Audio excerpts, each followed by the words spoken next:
यहाँ बात करते हैं हरियाणा के रोहतक में कांग्रेस कार्यकर्ता हिमानी नरवाल की हत्या की। इस हत्याकांड में गुत्थी अब तक उलझी हुई है। मामले की जांच एसआईटी को सौंप दी गई है। हिमानी का शव शनिवार को एक सूटकेस में बरामद हुआ था। ये रिपोर्ट आप देखिए।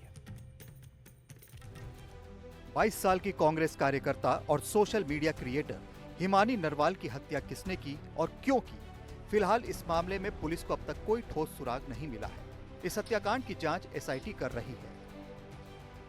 हम लोग अब अलग अलग पहलू पे इस पे हम लोग इन्वेस्टिगेशन कर रहे हैं और जो जल्द से जल्द इसका जो भी पीछे इसका होगा उसका पर्दाफाश हम लोग करेंगे। इसमें एसआईटी का गठन कर दिया गया है। मेरे ही नेतृत्व में एसएचओ सांपला है और चौकी इंचार्ज है हमारे इसमें।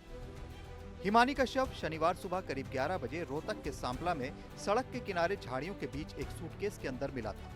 ये माना जा रहा है कि एक चुन्नी से गला घोंटकर उसकी हत्या की गई थी। हमने सूटकेस में एक लड़की की बॉडी देखी थी, वो कुकड़ी हुई थी उसमें। और उसके बाद में हमारा भीड़ हो रही थी यहाँ पर बहुत काफ़ी, तो उसके बाद में पुलिस भी आई थी यहाँ पर। तो एक लड़की थी, होगी 20-22 साल की, तो जी उस सूटकेस में बंद थी, वो कंबल में लपेट रही थी। वो बेचारी बेराने ही कौन फेंक गया था यहाँ, तो बेचारी पता नहीं कौन मार के फेंक गया। 11 बजे की बात होगी। हिमानी रोहतक में लॉ की पढ़ाई कर रही थी। वो पिछले कई साल से कांग्रेस से जुड़ी हुई थी। राहुल गांधी की भारत जोड़ो यात्रा में राहुल गांधी के साथ उसकी ये तस्वीर काफी वायरल हुई थी।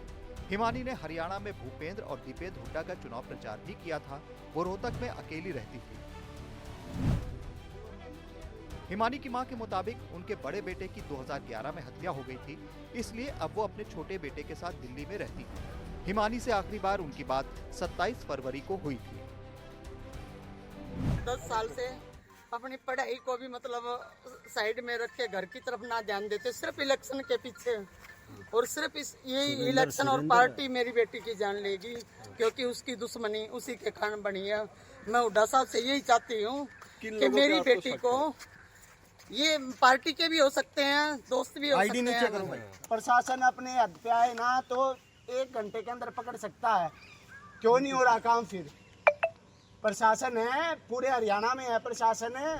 हिमानी के घर वालों ने आरोप लगाए हैं कि उनकी बेटी की तरक्की से लोग जलने लगे थे। वहीं इस मसले पर अब राजनीतिक बयानबाजी भी शुरू हो गई है।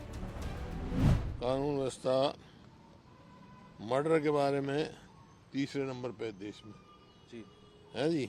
रेप में तीसरे नंबर पर है और रेप अंडर 376 दूसरे नंबर पर है। रेप 377 में नंबर 1 पे है। वहाँ के लोकल नेताओं का है भाई, वो जानकारी ले और तो जल्दी से जल्द उसको इंसाफ देना। पुलिस हिमानी के घर के आसपास लगे सीसीटीवी कैमरों के फुटेज को देख रही है। उसके बरामद हुए मोबाइल को फॉरेंसिक जांच के लिए भेज दिया गया है। हालांकि ये अब तक साफ नहीं कि हत्या के पीछे की वजह क्या है और हत्यारा कौन है।